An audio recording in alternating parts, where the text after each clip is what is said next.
Hello, welcome, please come in. It's time to continue our Dark Types only journey, finishing up this series of runs in Pokémon Violet, as we always do. Mostly because it's the newest game in the series, and therefore has the most current mechanics. Also, the open world has a better type variety than it has frame rate, which is, honestly, not that impressive, but it does help round everything out. Start off in my room and head downstairs to pick up my starter. And just like in Pokémon X, my starter actually matters, because I can actually use it. Which is to say that I pick Sprigatito, the grass starter, because in its final evolution it gets the dark type tacked on. So, while it's not a dark type yet, it is still usable. First fight with Nemona is of course a nothing fight, since I can just spam Leafage, and then over to the Houndour cave to rescue/get rescued by Miraidon. While there are a bunch of Houndour in here, I can't actually get any yet. I will be back for one of you shortly. Then to the lighthouse to fight Arven, and I thankfully don't lose a fight against a single Squovit. Listen, things happen, and I have actually lost this fight before. I don't want to talk about it. And with that done, I have a bit of free space to run around and catch some Pokemon. Except there really aren't any dark types in this area to catch. It would seem that Pokemon really wants to stick to the dark type as a mid-game type. So let's fight Nemona. Fortunately, Sprigatito is the best starter for this fight, as in addition to being super effective against her starter, I also resist Palmy's electric-type moves. This fight is obviously one-sided. Into Mesagoza, and through the very long intro segment, during which nothing really interesting happened. I mean, there's a few Team Star fights, but they are very easy, and then just so much dialogue. No thank you, we will be skipping this. But that's done, I have free reign of the entire map, and Miraidon. And my first destination is Houndour Cave to catch a Houndour, whose fire-type moves should be very useful in the next few gyms.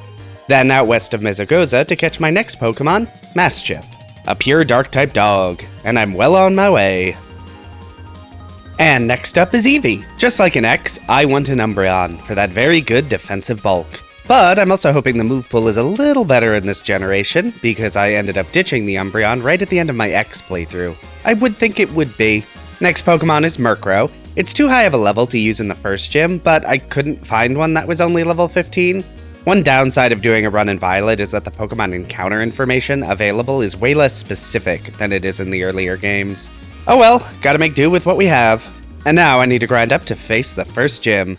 That is another downside of doing runs in Violet, is that I don't have any way to just cheat in infinite rare candies, which does make playthroughs take a good bit longer than they otherwise would, at least until I am strong enough to fight Chansey and Blissey for experience. But levels acquired, and it's time to head to the first gym already, which is always the biggest boon of Gen 9. Very little story to mess around with. I do have to struggle through the olive roll with its physics, but then it's time to jump into the first gym leader fight with Bug Specialist Katie. I lead with Houndour because it's basically my only good option for this fight, and one Ember can take down her opening Nimble. Then Tarantula is a two-shot, but not before a pretty devastating Bug Bite. And then it's her ace Teddiursa, which can be real scary. Terra Bug Fury Cutter is not great, and while Houndour's Ember deals decent damage, it's not a ton. Sprigatito can then quick attack for some damage, but then also goes down. Okay, this isn't looking great, with Fury Cutter only getting stronger and also taking out Maschiff. So I send in Eevee, who also goes down in one hit. Alright, getting swept by the first gym was not on my to-do list today, but I guess it can't be helped. Gonna need to do a bit of strategizing here, because yeah, that's not gonna work. Let's see if I can find any more dark types to pad out my roster. And no, not really. But I didn't actually get my Eevee or Maschiff up to the level cap. I was kind of hoping Houndour would just solo the gym, but let's do that. Maybe a couple levels is what I need to beat Katie. I still can't go over her ace's level of 15, but that slight difference may be all I need. Back into the fight, leading the exact same way, and it starts the same way, with Nimble dropping to a single Ember, then Tarantula dropping to 2 Embers after it gets a Bug Bite off. And I stupidly left the Oranberry on Houndour. Again, seriously, remember things, Into Teddiursa, who takes down Houndour again, then into Eevee, who has Quick Attack, and because of the fewer Fury Cutters, Eevee actually manages to get off 2 Quick Attacks. Once Eevee goes down, I can then switch into Sprigatito, who can finish the fight with Quick Attack. Okay, so that went better, although, come to think of it, I only used 1 Dark type and 2 non-Dark types, so, they'll be Dark types eventually. It still counts, right? Okay, next up is the second gym, but first I need to get to the new level cap of 17. It is a shame that the Murkrow I caught earlier is still too high a level, but that means I have 4 Pokemon to get leveled up. During this Sprigatito evolved into Florigato, one step closer to my Dark-type starter, into the gym puzzle, I guess you could call it, which is really just corralling a bunch of Sunflora. And once that's done, I can head into the gym. I lead Houndour, because, obviously, except this stupid Petalil has sleep powder. Fortunately, I get lucky, and I only sleep for 1 turn. The Smoliv gets a critical hit before going down, and then Houndour goes down to Rock Throw. Maschiff can come in and get a few bites off, sadly no flinch luck, and Maschiff isn't a great attacker at this point. Or Sudowoodo is pretty bulky. Honestly, it's probably both. But yeah, it's time to switch into Florigato, who can deal good damage with Quick Attack, to almost bring the Sudowoodo down. And finally, my Eevee can finish the fight. So that was another gym that really came down to the wire, and I still only have a team that is half Dark types. Beating Brassius means the level cap has gone up to level 24, which means I have a lot more freedom in what Pokemon I can catch and actually use. And that means Murkrow is now on the team, and then I head over to Mesagoza to pick up a Soothe Bell. I really need Eevee's friendship to max out so I can get that Umbreon. Looks like the Pokemon in Tag Tree Thicket are still a bit too high of a level for me to catch and use. That's a bummer. But you know what isn't? Kitakami. So I might as well complete the early section of that so I have access to the new areas. And I immediately find a Poochyena. For some reason I thought the Pokemon here were a bit of a higher level. I guess I could have come earlier. Eevee is evolving already? Oh crap, it's broad daylight. Better cancel that real quick. And then I can catch my old friend Seedot. I probably won't use a Shiftry long term since I already used one in the Ruby playthrough, and this game has no shortage of Dark types. I like to replace my Florigato for now, at least until it evolves and actually gets the Dark type. And a Corphish, which, again, probably won't use because I already used one in this series, but I may as well catch one while I'm in the area, just in case. That water type may end up being useful. Then a Morpeko? I completely forgot Morpeko is in this DLC. The electric typing could actually be pretty useful, especially with the electric and water gems up next. And that leveling got my Seedot up to evolve into Nuzleaf and gain the Dark type. Then I catch a Vullaby. I probably won't use this. Murkrow is also a Dark flying type, and I prefer Honchkrow over Mandibuzz. We'll see though. Back to the main map, and it is nighttime, so I can feed my Eevee an XP candy, and now I have my Umbreon. Maybe I'll actually use it in this game. And actually, I should really fight the Cloth and Bombardier Titans. They are optional for this, I only care about beating the League and Nemona, but the extra movement abilities they unlock could be very useful. Nuzleaf is easily able to solo the Cloth Titan thanks to Razor Leaf, so grateful for that physical special split. And while Bombardier is more difficult, at least in part because I don't really have any great Pokemon to use here, Umbreon is just too durable for this point in the game. And in Cascarafa, I can buy some pretty expensive leftovers to give to Umbreon to make it even more durable. And a Cacnea! How exciting. All my faves are back. And Sandile, which takes longer than I'd like to get one with Moxie, especially since I don't plan on using it for my main team, but I have one now, just in case I need it. You know, I really wish Absol was in this generation. I have a lot of appreciation for it after the Ruby sweep. And that means my team for the next gym is more or less established. I still need to do a bit of leveling, but first it's time for the first proper Nemona fight. Let's see what you've got. I lead with Nuzleaf against her Rockruff. Fake Out gives me some free damage before Razor Leaf takes it out. I can then take out her Palmy after taking no damage because it decided to charge instead of doing literally anything else. I Terrastalize against Quaxwell to hopefully avoid a fighting type move, but I don't actually know if this Quaxwell knows a fighting move. It sure does know a flying move though. Alright, Morpeko, finish this off. And yep, that was pretty easy. Frankly, the easiest that fight has ever been in one of these runs. Have I finally done a playthrough series with a type that's actually good? Too early to say, but I'm pleasantly surprised. Alright, time for the gym challenge, which is just helping Iono with her stream, which seems like a conflict of interest to me, but oh well. As everyone knows, ethics are optional while streaming. And with the gym trial completed, it's time for more grinding. Woo! You know, I do have a Leaf Stone. I would normally hold off so Nuzleaf can learn some better moves, but honestly, I don't think I need to. Shiftry gets Leaf Blade when it evolves in this generation, and I'm not really going to use Shiftry after the next few gyms, as other Pokemon come online anyway. Alright, now I have Shiftry to help with the next gym. And then Houndour evolves into Houndoom, and my team is set. Yeah, I think a good mix of ground and grass Pokemon should be more than enough to weather Iono's pretty decent electric team. Let's dive in and see how this goes. She leads with Wattrel, but I prepared for this by teaching my Sandile Stone Edge, which is a one-shot. The Bellibolt is tankier than I'd like, and has Water Gun, but a second dig is enough to take it down, which puts my Sandile at a +2 attack. And now only +1 thanks to Intimidate, but +1 is still enough to take out Luxio. And then in comes Miss Magius, Iono's only actual scary Pokemon. Because it is fast, strong, and has no weaknesses. And it has Confuse Ray. Sandile drops immediately to Heck, so I switch in Cacnea, who gets confused, but fights through it to drop a Leech Seed. Which honestly is probably enough to win the fight for me, with how many Pokemon I have left, but I might as well try and take it out sooner. Once Cacnea goes down, I switch into Shiftry, my fastest and strongest Pokemon, mostly because it knows Fake Out. But then comes the confusion, and the hitting myself. Oh, that Hex dealt no damage. Alright, one Leaf Blade can finish the fight. Yeah, that was a pretty good match. Dark types really came online between Gym 2 and 3. And with the level cap raised, I can head back to Tag Tree Thicket, because this place is full of Dark types I want to add to my team. Partly because they are good, partly because I have not used them in this series, or at all, before. First up is Pawniard. The 4x weakness to fighting isn't great, but it did get a new evolution in this gen. I'm going to leave it in the box for now since it evolves at such a stupidly high level, but then it will be back. Next is Zorua, a fast special attacker whose ability is actually kind of useless in this run since all my Pokemon are Dark types. Oh well, it's a fast special sweeper, and that means it's time to drop Sandile from the lineup. Sorry bud, I need to give some other Pokemon a chance to shine.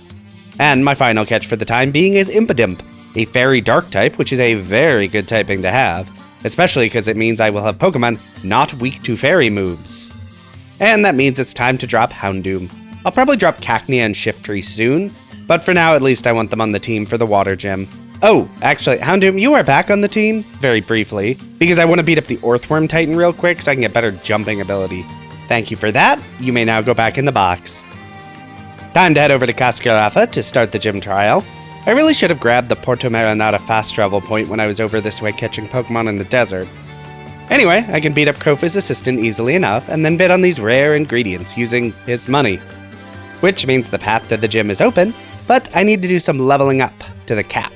But I think my levels are enough that I can actually start beating up Chanseys for their sweet, sweet experience. Which means a long trek over the mountains and through the snow to the area outside the Fairy-type Team Star base. But on the way, I actually find a Dusk Stone, which means I can evolve Murkrow into Honchkrow, which is always nice. I love getting some early evos.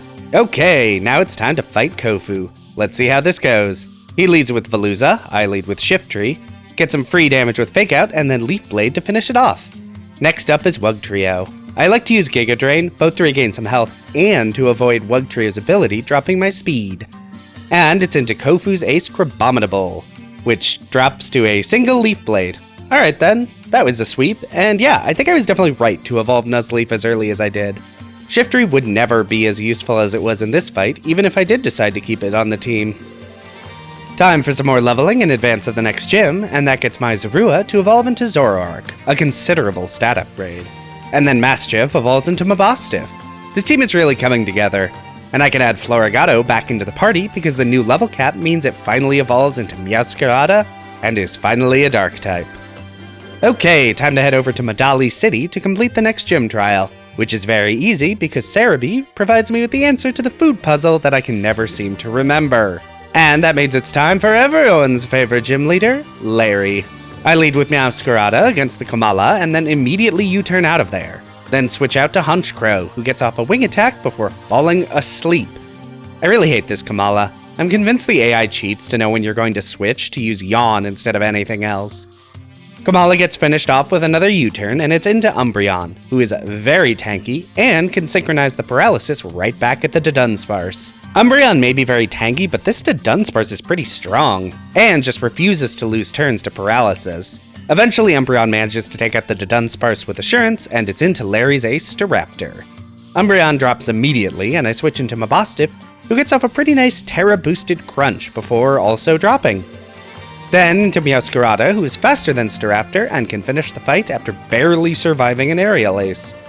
Okay, as usual, Larry was a pretty interesting gym fight. I really wish anyone on my team had fighting-type moves.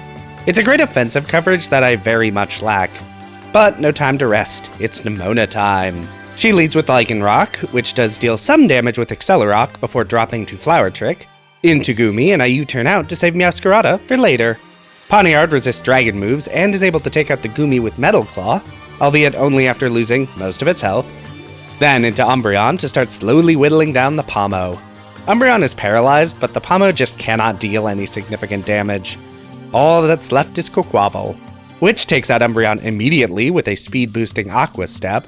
Meowscarada comes in. That speed boost does mean Quaquaval outspeeds Meowscarada, but can't actually deal quite enough damage, and it drops to 1 Flower Trick.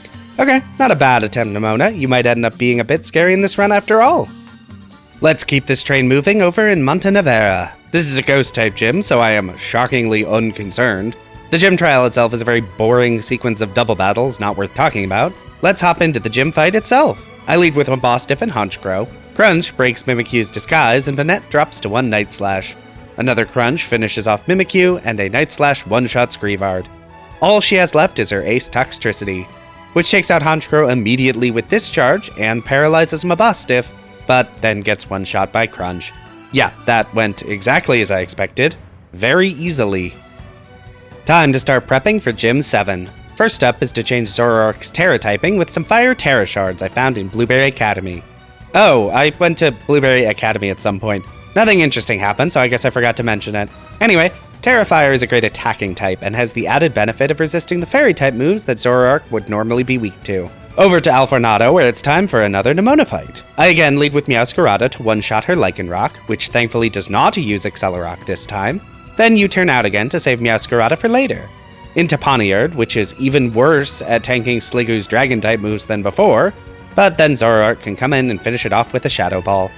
Another Shadow Ball takes out less than half of Pawmott's health, and Zoroark is paralyzed, and drops.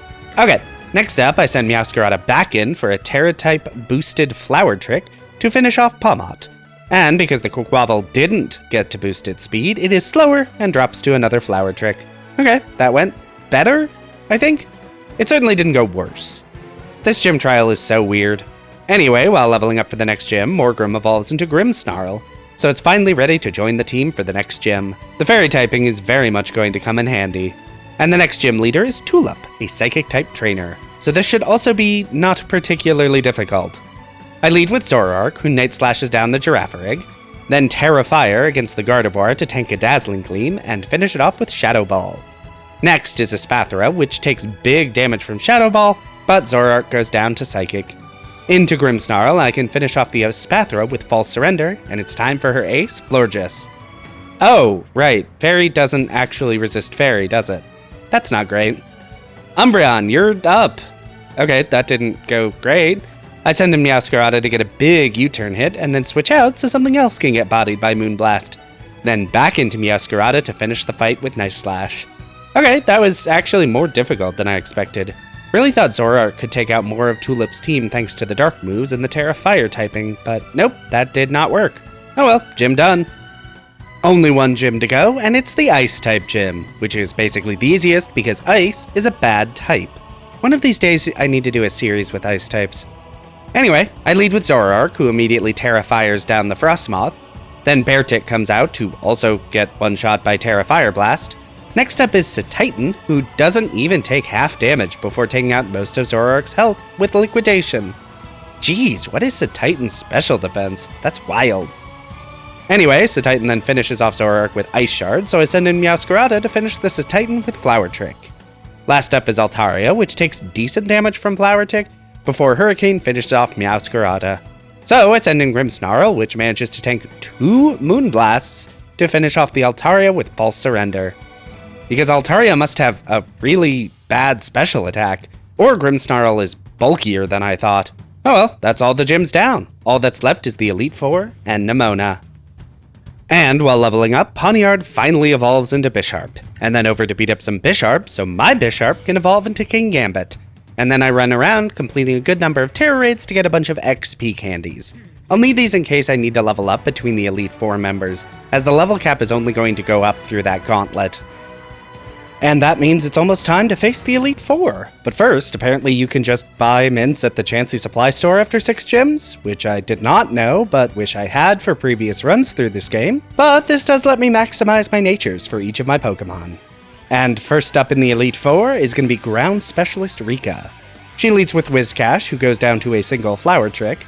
A second Flower Trick nearly takes out Camerupt, and then Fire Blast misses, so I can finish it off. Next up is Donphan. I decide to U-turn out to bring in King Gambit, who is immune to the Poison Sting and then can low kick before taking big damage from Earthquake. 2 Kowtow Cleaves can then finish off the Donphan thanks to a flinch. Dugtrio is definitely faster, so I switch into Grimmsnarl, who tanks the Earthquake to finish the Dugtrio with Ice Punch. Sandstorm is up, but that's not too bad. Clodsire gets switched in and waste turns with Protect before KOing Grimmsnarl with Earthquake. But I can then switch in Meowscarada to win the fight with a Terra-powered Flower Trick. Alright, 1 Elite Four down, 3 to go. Next up is Poppy, the Steel-type expert. I lead with Zoroark and immediately Terra Fire. Oops. I actually meant to Nasty Plot, not Terra Blast. Hopefully that's fine. A Shadow Ball can take out the rest of Copperage's health, then a Fire Terra Blast deals big damage to Bronzong. Ugh, if I'd Nasty Plotted, that would have been a one-shot. Which means Zoroark is at real low HP, but does finish off the Bronzong. Then the Corviknight is a one-shot, which is very good. Magnezone has Sturdy, so I can't one-shot it period, but I do get it down to 1 HP before Zoroark drops. I send in Meowscarada to finish it off with a U-turn into King Gambit to face Poppy's Ace Tinkaton. Tinkaton does have Brick Break, but despite the 4 times weakness, Tinkaton doesn't even deal half damage. So King Gambit can win the fight with 2 low kicks. Next up is Larry, now a flying specialist. I lead with Grimmsnarl, who has Ice Punch and a Never Melt Ice to boost its damage. This one-shots the Tropius, which is a very good start. I then Terra Fairy against the Altaria to reduce the damage of Moonblast and take out the Altaria with another Ice Punch. Brave Bird deals huge damage, and Ice Punch deals a lot less than I'd hoped. Staraptor is a lot tankier than I'd like it to be. Okay, I'll send in my own tanky bird, who dodges the Brave Bird and then finishes off Staraptor. Honchkrow does get confused, but it hits through twice to finish off the Oricorio with 2 critical Night Slashes. Nice. But Honchkrow is at low health, and it's time for Larry's ace, Flamigo. And Honchkrow goes down into Zoroark, who is fast and can deal big damage with Night Daze. An Affection Boost lets Zoroark survive a close combat and finish the fight with Night Daze. Okay, Larry's still pulling through and being a bit difficult. Not bad. Next up is Dragon Specialist Hassel. I lead with Grimmsnarl to take advantage of Noivern's 4 times weakness to ice, then out comes Dragalge, who takes less damage than I'd hoped. And then Grimmsnarl drops to Sludge Bomb. Okay, next in is King Gambit, who can finish Dragalge with an Iron Head. Oh crap, Flapple has Leech Seed. Okay, well that's a bit of a problem. Fortunately, 2 Iron Heads are enough to take out the Flapple. I could switch to get rid of Leech Seed, but King Gambit is just so tanky against these dragons. Despite the Leech Seed and not exceptional damage, King Gambit actually takes out the Haxorus, and then immediately drops to Excalibur thanks to Brick Break. Okay, next up is Meowscarada, who has Play Rough, which isn't quite enough damage even with a critical hit. Okay, Zoroark, finish this with a Shadow Ball. That is the Elite Four down, all that's left is the champion. And that means it's Geeta time. I lead with Zoroark against her Espathra and immediately Terra Fire and use Nasty Plot. Espathra will copy that boost with its ability, but the Terra Fire means I resist the incoming Dazzling Gleam and easily survive. This means my fast special attacker is now at a +2, which means Espathra drops to a single Night Daze, then a Fire Terra Blast can take out Avalugg, and another Fire Terra Blast can take out King Gambit. Veluza drops to a Night Daze, and a third Fire Terra Blast takes out Gogoat. All that's left is Geeta's ace. Glulamora does manage to survive a Night Daze, but barely. So, when Zoroark drops to an Earth Power, I can send in Meowscarada to finish the fight with Flower Trick. And that is the champion down in an almost one-shot sweep. Nice. Which means all that's left is the big fight with Nemona. I decided to lead with King Gambit for some reason. Maybe because I think it'd be funny? Who can say? Regardless, King Gambit does have Sword Dance now, so using that and then an Iron Head takes out Lycanroc. Though King Gambit is pretty low on health. In comes Pawmot, who uses Close Combat, which I lived through because of Affection, so I'm able to take out Pawmot with Low Kick. Then in comes Orthworm, and I again survive an attack via Affection and take out the Orthworm. Then Dunsparce comes in. I dodge the Dragon Rush, thanks to Affection, then get a critical hit, thanks to affection, to take it out. Goodra comes in and uses Muddy Water, which misses. Again, because of affection. This is insane. King Gambit has nearly swept Nemona's team entirely because of affection. King Gambit does finally go down, so I send in Meowscarada, who actually fails to kill Quaquaval with Flower Trick? Huh, should have terastallized, I guess.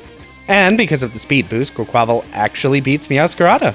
That's fine, I can send in Grimmsnarl, who finishes off Quaquaval with Spirit Break. And that is Pokémon Violet, beaten with only Dark types. Ish. And that was a pretty fun run. I do really enjoy the sheer variety of moves and Pokémon you can get access to in this game, especially with the 2 DLCs adding even more Pokémon. I do wish affection was a less broken mechanic though. I wonder what the fastest way to lower affection is. I may consider doing that in future runs, but I will have more to say about that in the summary video, out next week. I did want to shout out that I do have a Patreon, linked in the description. I spend a lot of time making these videos, so if you enjoyed the video, want to support the channel, and are financially stable enough to do so, that exists. No pressure though, this channel is free to enjoy for everyone and will remain that way. For now, if you like this video, be sure to hit that like button. If you'd like to see more of this, feel free to subscribe. Hey, maybe leave a comment if you have something you'd like to say. But whatever you decide to do, have a safe trip home.